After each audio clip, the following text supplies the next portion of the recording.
Hello everyone, welcome to PKP. आज हम क्या करते हैं, आज हम स्टार्ट करते हैं यूनिट नंबर 2, जिसमें हम पढ़ेंगे भारत का भौगोलिक परिचय। ठीक है, भौगोलिक परिचय के बारे में भारत का हम देखेंगे कि भारत कहाँ पे है। ठीक है, इसके पड़ोसी देश क्या हैं, इसमें कौन कौन, बाकी इसके अंदर देशांतर रेखाएं, विषुवत रेखाएं, ठीक है, काल्पनिक क्या है, कैसे तिथि रेखा क्या होती है, ठीक है, कितने समय का अंतर होता है एक देश से दूसरे देश में, और इसको नाम किसने किसने दिया, कौन लोग ऐसे थे जिनके भारत के कितने नाम होते हैं। बहुत सारी चीज़ें हमें इसमें डिस्कस करनी है। ठीक है, तो हम स्टार्ट करते हैं पहले पॉइंट से। पहला पॉइंट है हमारा, भारत विषुवत रेखा के उत्तरी पूर्वी गोलार्ध में स्थित है। अगर आपको इसको समझना है तो आप एक चीज़ पहले समझिए।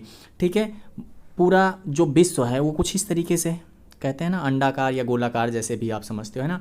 अब ये जो बीच में जा रही है ये कौन सी रेखा हो गई, 0 डिग्री अक्षांश रेखा हो गई। क्या हो गई, 0 डिग्री अक्षांश रेखा हो गई। इसको हम आगे और बहुत अच्छे से डिस्कस करेंगे। इसी को हम क्या बोलते हैं, इसी को हम विषुवत रेखा बोलते हैं, इक्वेटर बोलते हैं। ठीक है, इतनी सी बात आपको समझ में आ गई होगी।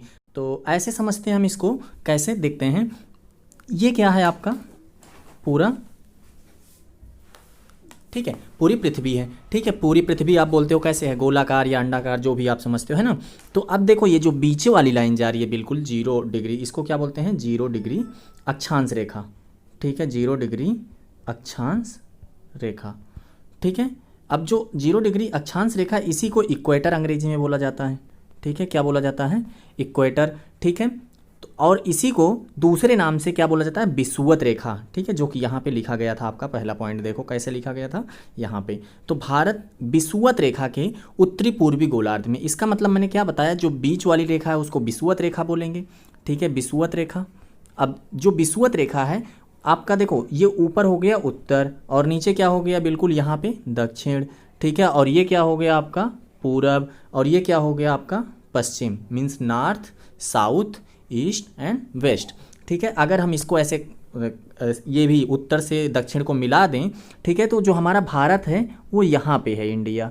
ठीक है, तो ये किस डायरेक्शन में चला जाएगा, उत्तर और पूर्व। ठीक है, उत्तर और पूर्व के बीच में आ रहा है ना इंडिया, हमारा भारत। ठीक है, इसीलिए हम बोल रहे हैं कि पहला जो हमारा पॉइंट है उसमें क्या लिखा है हमने, उसमें ये लिखा है कि जो भारत है हमारा वो विषुवत रेखा के उत्तरी पूर्वी गोलार्ध में स्थित है। तो आपको इतनी बात मैंने बहुत अच्छे से ओपन करके दिखा दी है, आपको ये पॉइंट बिल्कुल ध्यान में रखना है। ठीक है, भारत को 5 नाम से जाना जाता है, लेकिन भारत के 4 नाम ही प्रमाणित हैं। ठीक है, यहाँ से क्वेश्चंस आए हुए हैं। ठीक है, तो बिल्कुल केयरफुली पढ़ना आप इसको।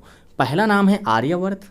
ठीक है, कहते हैं ना आर्य हैं हम, आर्य। ठीक है, तो आर्यवर्त क्या है, आर्य सर्वप्रथम भारत आए थे, इसीलिए इसको क्या बोला गया, आर्यवर्त बोला गया। दूसरा, भारत क्यों बोला गया इस इंडिया को, ठीक है, आर्यों को शक्तिशाली, आर्यों का जो शक्तिशाली राजा था उसका नाम क्या था, भरत था। ठीक है, ये राम लक्ष्मण वाले भरत की बात नहीं कर रहा हूँ मैं, एक भरत दुष्यंत के पुत्र थे जिन्होंने वो बाघ का दांत वगैरह गिना था, उनकी बात कर रहे हैं। ठीक है, उनके नाम से पड़ा है हमारे देश का नाम भरत।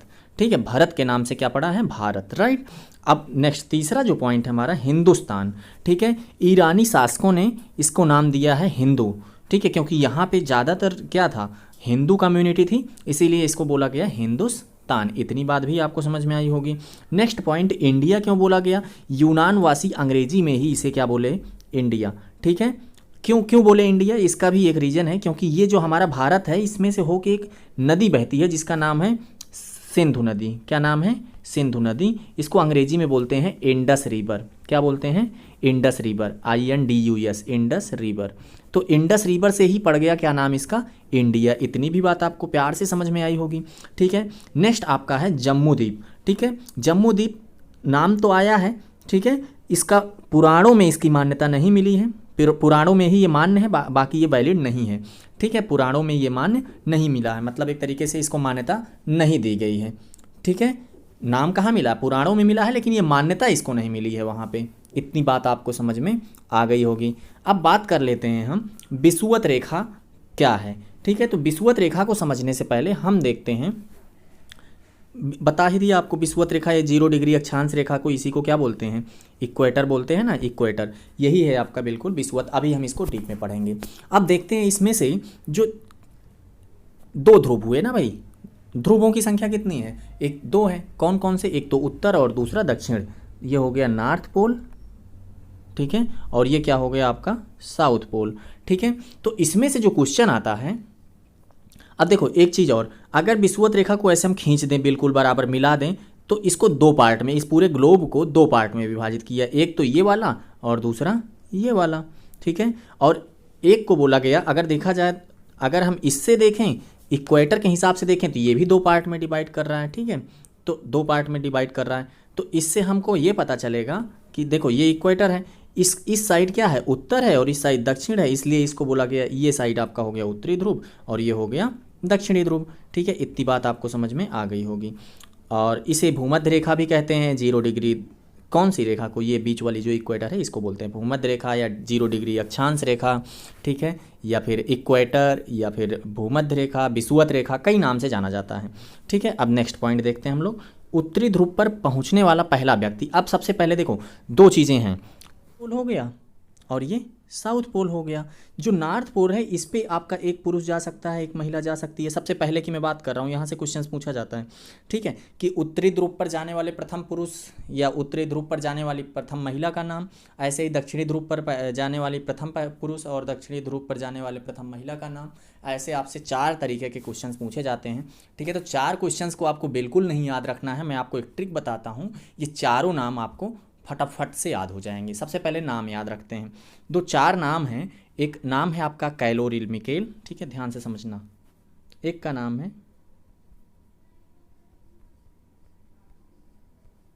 कैलोरील मिकेल, दूसरा नाम है आपका रॉबर्ट पियरी,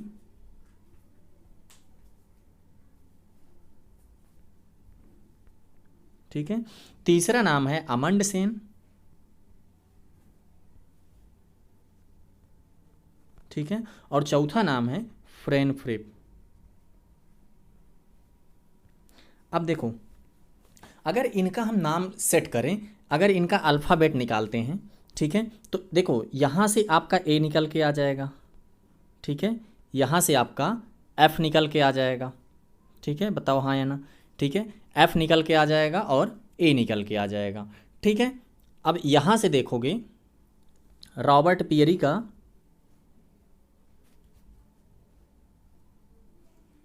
से आर निकल के आ जाएगा, राइट, और कैलोरीन मिकेल का के निकल के आ जाएगा।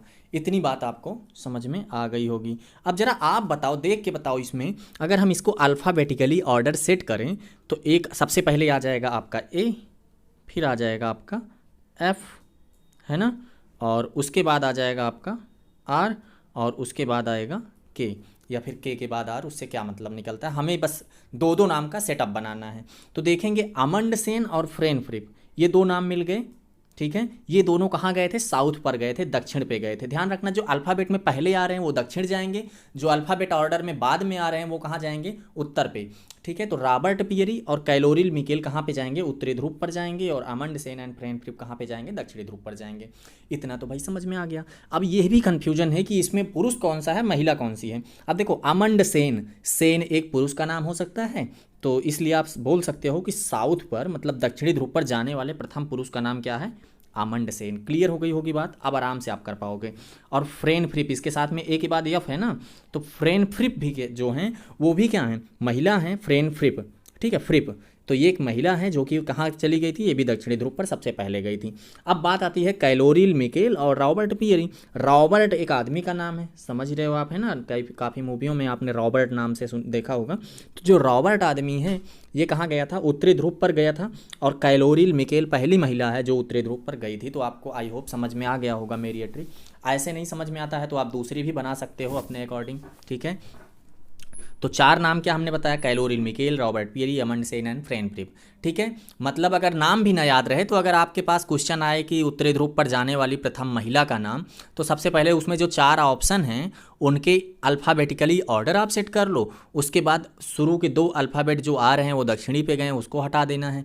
ठीक है, फिर लास्ट के 2 में देखना है कौन महिला है, वहाँ से भी आप क्वेश्चन हिट एंड ट्रायल से भी कर सकते हो अगर आपने इसको कभी सेटअप किया अपने दिमाग में। ठीक है, अब देखते हैं इसी को कि भाई विषुवत रेखा दक्षिणी ध्रुव हो गया और उत्तरी ध्रुव हो गया, इसे भूमध्य रेखा भी कहा जाता है, 0 डिग्री अक्षांश रेखा भी कहा जाता है। ठीक है, इक्वेटर भी। उत्तरी ध्रुव पर पहुंचने वाले पहले व्यक्ति का नाम रॉबर्ट पीरी, इसके भी बारे में बात कर ली, इसको ज़्यादा आपने ईस्वी वगैरह नहीं ध्यान रखना है, 1909 में, ठीक है, अगर ध्यान रहे तो अच्छी बात है। ये कहाँ के रहने वाले थे? अमेरिका के रहने वाले थे। ऐसे ही दक्षिणी ध्रुव की खोज करने वाला पहला व्यक्ति जो था अमेंडसेन, ठीक है। तो पहले पुरुष की दोनों की बात कर ली है, ठीक है। महिला का नाम क्या था? एक का फ्रेनफ्रिप था और दूसरे का क्या नाम था? एक का नाम फ्रेनफ्रिप था और दूसरे का नाम क्या था? कैलोरिल मिकेल, ठीक है। ऐसे ही नेक्स्ट पॉइंट की बात करते हैं हम, ठीक है। जो काल्पनिक रेखाएं होती हैं वो दो प्रकार की होती हैं, एक तो अक्षांश रेखा और दूसरी देशांतर रेखा, ठीक है। कितनी रेखाएं होती हैं? दो रेखाएं होती हैं, एक अक्षांश रेखाएं होती हैं और दूसरी, जैसे ये वाली, ये आपका एक ग्लोब है, तो आपने देखा होगा बिल्कुल ऐसे ऐसे भी ग्लोब को, ठीक है, ऐसे ऐसे हल्की हल्की रेखाएं दिखती हैं आपको ग्लोब में, ठीक है। तो जो सीधी मतलब जो खड़ी होती हैं रेखाएं उनको बोलते हैं हम क्या? देशांतर रेखाएं। और ये वाली जो मतलब ऐसे ऐसे मान लो ग्लोब है, ठीक है, कैसे? बिल्कुल ऐसे हैं, ठीक है। इसमें ये वाली जो रेखाएं होती हैं ये इस तरीके से, मतलब हॉरिजेंटली, ठीक है। तो जो ये वाली रेखाएं होती हैं ये कौन सी हैं?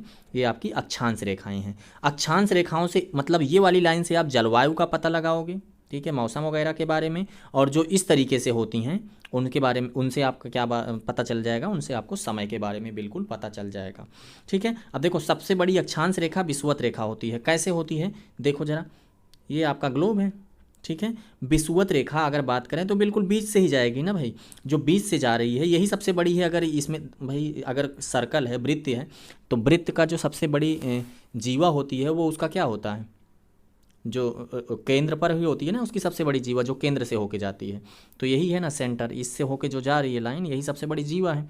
तो यही आपकी सबसे बड़ी लंबी रेखा भी हो सकती है, इधर से छोटी होएगी, इधर से छोटी होगी, इधर से भी छोटी, सबसे बड़ी तो यही है ना, इतना जो गोले को काट रही है। तो ये भी बात आपको समझ में आ गई होगी। देशांतर रेखाओं में सबसे ज़्यादा दूरी विषुवत रेखा पर होती है, ये बात समझ में आ गई। नेक्स्ट पॉइंट है, ग्लोब पर वह वृत्त या फिर रेखा जो दिन रात को विभाजित करता है उसे प्रदीप्त वृत्त कहते हैं, ठीक है। मतलब आपको ये भी बात समझ में आ गई, जो गोला होगा ग्लोब पर या फिर वह वृत्त या रेखा जो दिन रात को विभाजित करती है, कि इस साइड जैसे ये है, एक साइड दिन एक साइड रात, तो इसे बोलेंगे क्या? हम क्या बोलेंगे? हम प्रदीप्त वृत्त कहते हैं, ठीक है। नेक्स्ट, एक देशांतर बराबर 4 मिनट, ठीक है। एक देशांतर बराबर 4 मिनट तथा 15 देशांतर बराबर 60 मिनट और या फिर 1 घंटा। अब देखो इसको कैसे समझ सकते हैं हम इस, ठीक है। तो देखते हैं, देखो मैंने क्या बताया कि ये आपका हो जाता है आपका 0 डिग्री अक्षांश रेखा, और ये क्या हो जाती है? प्रमुख यामोत्तर रेखा, ठीक है। मतलब जो 20 से 0 डिग्री से गुजरता है उसको बोलते हैं प्रमुख यामोत्तर रेखा। मीन्स ऐसी लॉन्गिट्यूडनल लाइंस जो 0 डिग्री 20 से एकदम कट कर रही हैं वृत्त को, ठीक है, सेंटर से होके जा रही हैं, उसे बोला जाता है प्रमुख यामोत्तर रेखा, ठीक है। तो अगर देखा जाए तो इनकी संख्या कितनी होती है? तो इनकी संख्या ये आपका इस साइड पीछे 180, इस साइड 180, टोटल कितनी हो गई? 360, मतलब ऐसे ऐसे होती हैं, ठीक है। और इस तरीके से जब ये वाली जो कट के जा रही हैं ये, ठीक है, अगर इनकी संख्या देखा जाए तो ऊपर 90 नीचे 90, टोटल कितना?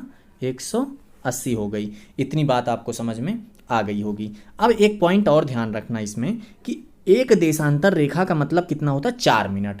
अब बात करेंगे यहाँ पे जो 0 डिग्री थी, ठीक है, उसको बोला जाता है यहाँ पे एक ठीक है, आपका है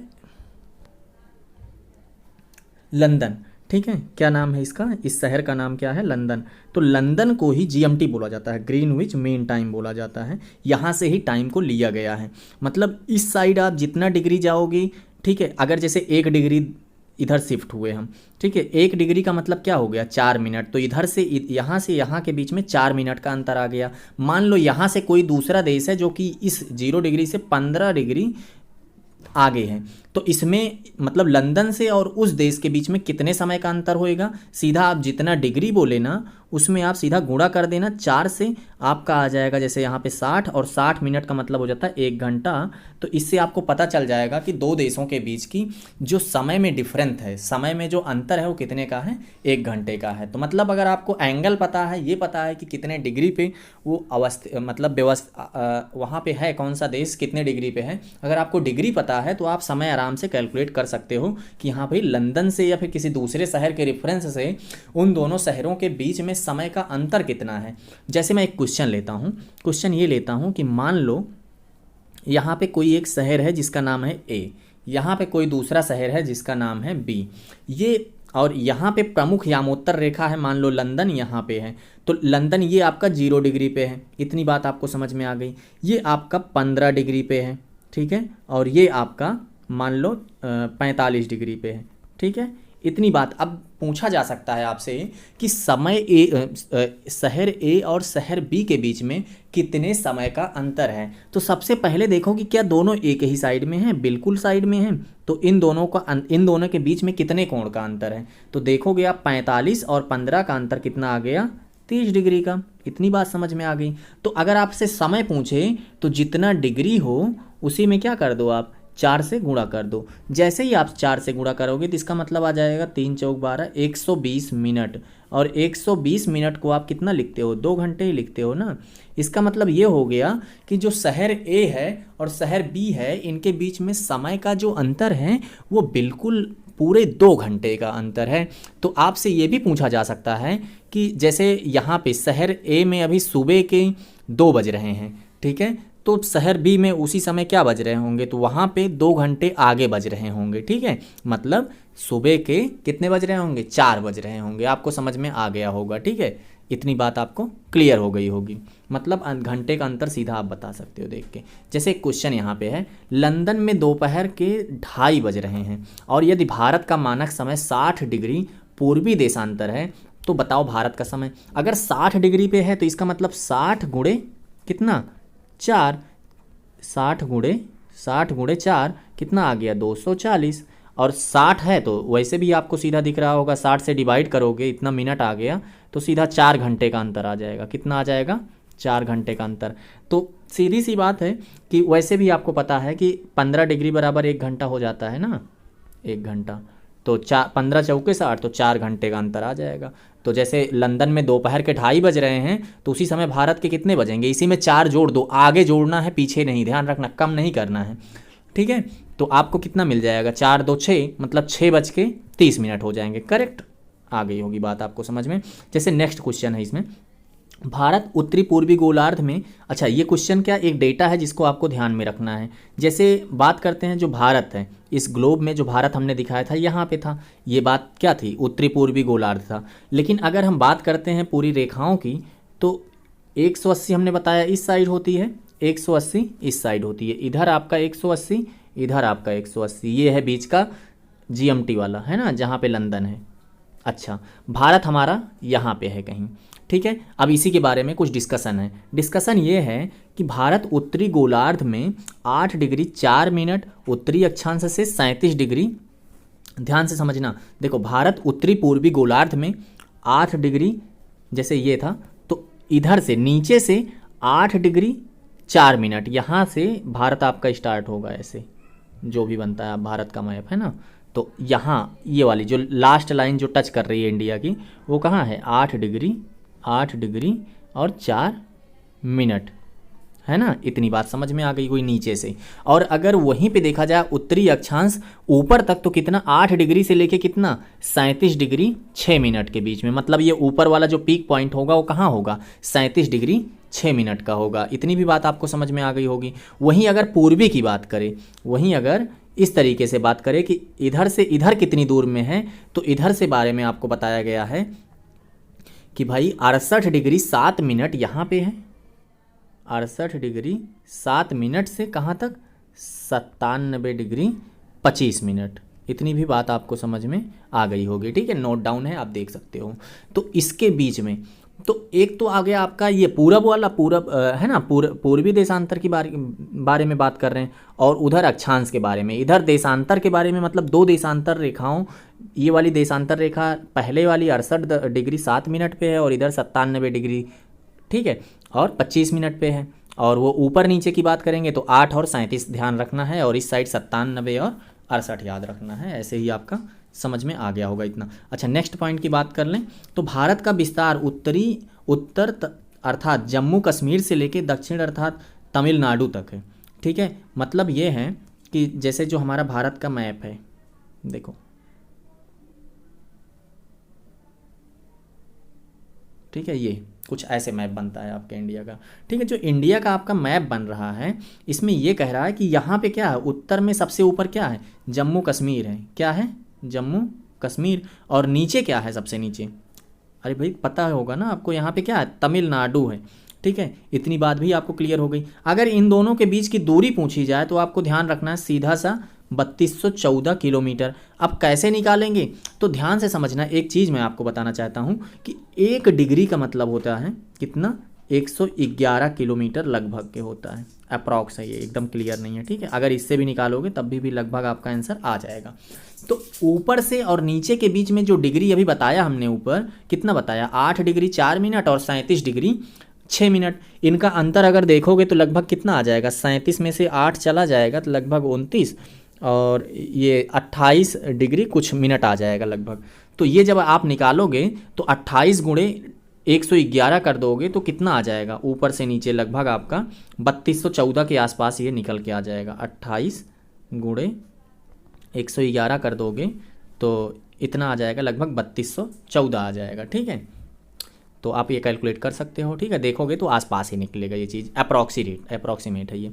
और अगर ऐसे ही देखा जाए इस साइड से, तो इस साइड से जितना डिग्री है आपको बताया मैंने कितना, 68 डिग्री और 97 डिग्री, इन दोनों का अंतर निकाल लेना। 68 97, ये 7 और 25 को छोड़ देना। ठीक है, अप्रॉक्स निकाल लेना यहाँ से। तो 68 और 97 का अंतर निकाल के उसी में क्या करना, 111 से गुणा कर दोगे तो जितना आ जाएगा वो उसकी इतने किलोमीटर की दूरी। तो दो चीज़ें, पहली चीज़ तो ध्यान रखना है कि 1 डिग्री में अंतर कितने का है, 4 मिनट का है, और 1 डिग्री में दूरी के बारे में बात करें तो 111 किलोमीटर का अंतर होता है। 2 पॉइंट मेन इंपॉर्टेंट पॉइंट जो कि कई बार पूछे गए हैं। अच्छा, तो यहाँ पे ये बात समझ में आ गई। जैसे इस साइड आपका इंडिया के मैप में इस साइड आपका गुजरात आता है और इस साइड लास्ट होता है आपका क्या, अरुणाचल प्रदेश। इनके बीच में जब एंगल निकाल के आप 111 मतलब मल्टीप्लाई करोगे, गुणा करोगे तो लगभग 2933 किलोमीटर डिस्टेंस आ जाएगी। ठीक है, तो ये वाली डिस्टेंस ऊपर से नीचे वाली ज़्यादा है, ये वाली कम है आपकी। ठीक है, ये भी ध्यान रखना है। और एक चीज़, जो भारत का आपका जो पूरा मैप है वो कहाँ से कहाँ तक है, 68 से लेके 68 डिग्री 7 मिनट से 97 में है। लेकिन अगर यही बोला जाए कि जो समय वाला चक्कर है, तो समय वाला कहाँ मिलेगा आपको, समय वाला आपको मिल जाएगा आपको कहाँ पे, 82 डिग्री पे। इन दोनों के बीच में 82 कहीं आएगा, है ना, आएगा ना, 82 डिग्री एंड हाफ। ठीक है, 82 82.5 डिग्री की जब हम बात करेंगे तो इस पे आपका लिया गया है इंडियन स्टैंडर्ड टाइम। ठीक है, भारत का मानक समय। ठीक है, जो कि यहाँ पे बीच में इलाहाबाद, यूपी यहीं पे है ना भाई, यूपी से इलाहाबाद वाली जगह से ये कट करते हुए निकलता है। ठीक है, नैनी से। तो ये भी आपको ध्यान रखना है। भारत का मानक समय जो है वो 5 घंटे 30 मिनट आगे है, कहाँ से, जीएमटी से। ठीक है, जो भारत का मानक समय है वो जीएमटी से, जीएमटी यहाँ था ना आपका। ठीक है, जीएमटी 0 पे था। अब यहाँ से लेके ये कहाँ पे लिया गया है, आप देखो 82.5 हमने बताया ना, 82.5 जैसे ही बताया। अगर आप समय कितना आगे है ये पूछे तो 82.5 82.5 ये 82.5 गुणे आप कितना कर लेना, 4 कर लेना सीधा सा। जितना आ जाएगा उतना मिनट आ जाएगा। अगर आपसे घंटे में पूछे तो उसको 60 से जब डिवाइड कर दोगे तो लगभग 5.5 घंटे आ जाएगा। इतनी बात आपको समझ में आ गई होगी, बहुत ही इजी कॉन्सेप्ट है। ठीक है, नेक्स्ट पॉइंट की तरफ मूव ऑन करते हैं। ठीक है, भारत का मानक समय 5 राज्यों से होकर गुजरता है। ठीक है, कौन कौन से 5 राज्य, उत्तर प्रदेश, मध्य प्रदेश, छत्तीसगढ़, उड़ीसा और आंध्र प्रदेश। कैसे समझते हैं, जो आपका इंडिया का मैप है ना, मैं आपको मैप, आप जानते ही होगे, मैप बना लेते हो बहुत अच्छा सा। ठीक है, अब 82.5 कहाँ होगा आपका, 68 इधर था। ठीक है ना, और इधर 97 था, तो लगभग 82.5 ये वाला है, बीच वाला रीजन ये वाला। अगर यहाँ पे देखते हैं हम तो इसमें से हमारे कुछ राज्य कट हो रहे हैं। ऊपर सबसे पहले उत्तर प्रदेश कट हो जा रहा है, नीचे आपका एमपी आ रहा है। ठीक है, ऐसे ही यहीं पे छत्तीसगढ़ और उड़ीसा और आंध्र प्रदेश ये सब मिल जाएंगे इसी पे। तो इस पे जब मिलेंगे तो ये 5 राज्यों से कट करेगा कि नहीं करेगा, बताओ। हाँ, देख के समझ में आ रहा है ये चीज़। मैप आप खोल लो अपने सामने। ठीक है, आपके घर में मैप होगा, आपके पास मैप होगा, वो मैप आराम से खोल के देख सकते हो कि हाँ भाई सीधे में उत्तर प्रदेश के इलाहाबाद वाली सीधी लाइन अगर आप देखोगे ऐसे स्केल रख के तो ये 5 राज्य आपको कट करते हुए दिखेंगे। तो इन 5 राज्यों से इसका मानक समय कट करता है। ठीक है, भारत की जो आकृति है चतुष्कोणीय है, क्योंकि इधर भी है, इधर भी है, इधर भी है और ऐसे है। मतलब एक तरीके से 1 2 3 4, इसलिए आप बोल सकते हो चतुष्फलकी या चतुष्कोणीय, जो भी आपको है ना समझ में आए, जो भी आपके सामने ऑप्शन दिखे आराम से आप कट कर सकते हो, उसे टिक कर सकते हो। अब भारत का दक्षिण बिंदु इंदिरा पॉइंट है। ठीक है, अब बात करते हैं दक्षिण पॉइंट की। ठीक है, तो जैसे आपको, ठीक है, मैं दक्षिण पॉइंट के बारे में बात, जैसे ये आपका इंडिया है लास्ट पॉइंट, तो इधर आपका जो है वो क्या है, दक्षिणी पॉइंट है। ठीक है, क्या है, दक्षिणी पॉइंट है। और दक्षिणी पॉइंट कहाँ है, इधर ही आपका अंडमान एंड निकोबार है। क्या है, अंडमान एंड निकोबार है। जो अंडमान और निकोबार है उसी द्वीप समूह में एक पॉइंट है जिसको बोला गया है क्या, इंदिरा पॉइंट। क्या बोला गया है, इंदिरा पॉइंट। ठीक है, जो इंदिरा पॉइंट है इसका पहला पुराना नाम जो था उसी को बोला जाता था पिगमेलियन पॉइंट। क्या बोला जाता था, कभी कभी क्वेश्चन ऐसे भी आ जाता है, पिगमेलियन पॉइंट कहाँ, किस में है या कहाँ पे स्थित है। तो पिगमेलियन पॉइंट कहाँ है, अंडमान एंड निकोबार में स्थित है। ठीक है, आइलैंड है एक तरीके का। ठीक है, तो ये सबसे लास्ट है, पहले ये था अभी तो डूब चुका है ये। ठीक है, अच्छा एक पॉइंट और ध्यान रख लो, जो सबसे अगर उत्तर के बारे में पूछे तो इसको इंदिरा काल बोला जाता है और इधर इंदिरा पॉइंट बोला जाता है। इंदिरा काल क्या है, ये आपका जम्मू कश्मीर में है। कहाँ है, जम्मू कश्मीर में है। तो जम्मू कश्मीर में है, क्या नाम है उसका, इंदिरा काल। दोनों ही इंदिरा है, चाहे नीचे पूछे तब इंदिरा बताना है, ऊपर पूछे तब भी इंदिरा बताना है। इंदिरा से इसको मोहब्बत है। ठीक है, दो चीज़ें, ऊपर काल और नीचे पॉइंट। इतनी बात आपको समझ में आ गई। लेकिन अगर यहीं पूछा जाए वेस्ट में, दक्षिण में, मतलब पश्चिम में, तो पश्चिम में सरक्रीक पॉइंट है। क्या नाम है, सरक्रीक, जो कि कहाँ पे है, गुजरात में है। भाई इस साइड तो गुजरात ही है ना सबसे लास्ट, तो गुजरात का जो सबसे लास्ट पॉइंट है उसका क्या बोला गया, क्या नाम है, सरक्रीक पॉइंट। इसी पे समझौता भी हुआ था। ठीक है, सरक्रीक का मुद्दा आगे हम बताएंगे इस पे क्या है।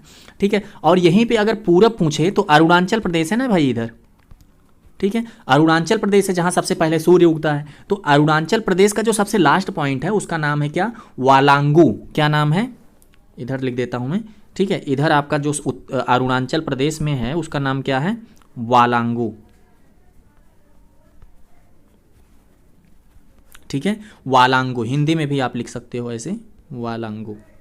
ठीक है, तो वालांगू आपका पूरब में आ जाएगा। तो आपको मैंने चारों बता दिए कि भाई उत्तर में इंदिरा काल, दक्षिण में इंदिरा पॉइंट, ठीक है, पश्चिम में सरक्रीक पॉइंट और पूरब में वालांगू। ठीक है, सबकी जगह का भी नाम बता दिया कि पूरब में जम्मू कश्मीर और नीचे अंडमान एंड निकोबार आइलैंड। ठीक है, और पूरब में अरुणाचल प्रदेश और पश्चिम में गुजरात। इतनी बात आपको समझ में आ गई होगी। नेक्स्ट पॉइंट के हम बारे में बात करते हैं।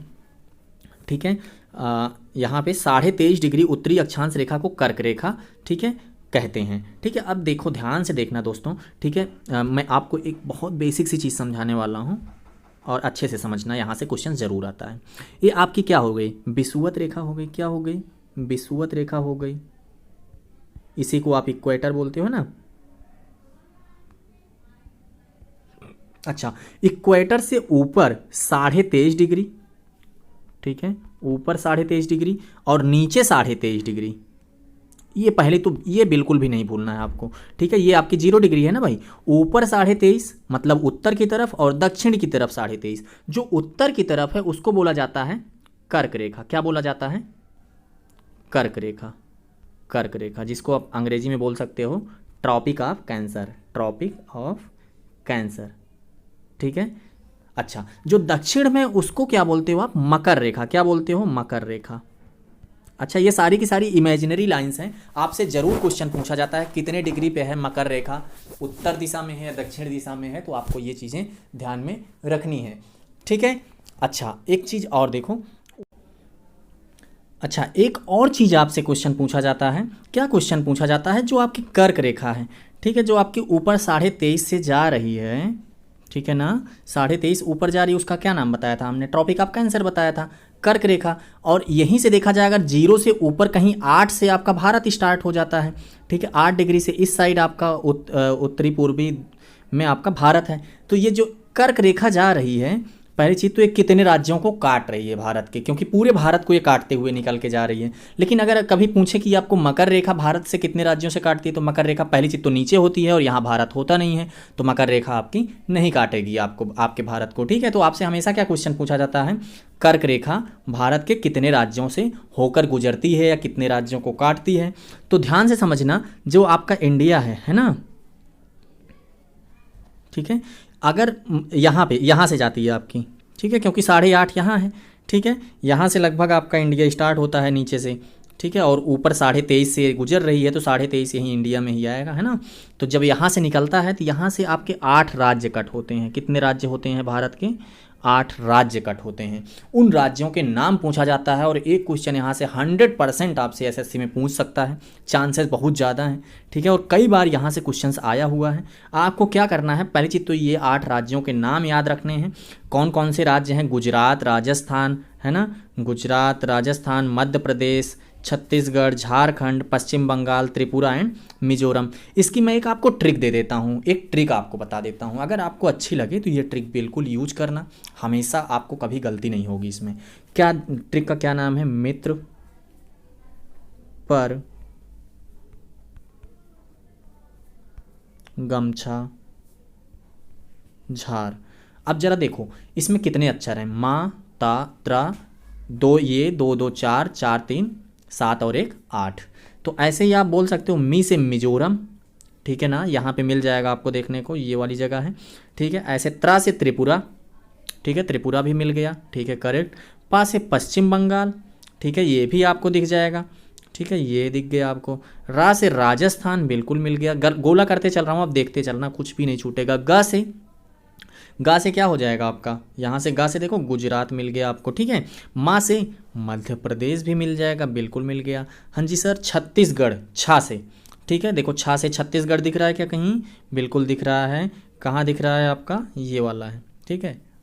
और एक लास्ट में बचता है झार, झार से आप सीधा बोल सकते हो झारखंड। तो आपको ट्रिक क्या मैंने बताई, मित्र पर गमछा झार, मा से मिजोरम त्रिपुरा, है ना, पा से पश्चिम बंगाल, रा से राजस्थान, गा से गुजरात, है ना, मा से मध्य प्रदेश, और छा से छत्तीसगढ़ और झार से झारखंड। तो हमने ऐसे आपको एक ट्रिक दे दी है, मित्र पर गमछा झार, ठीक है।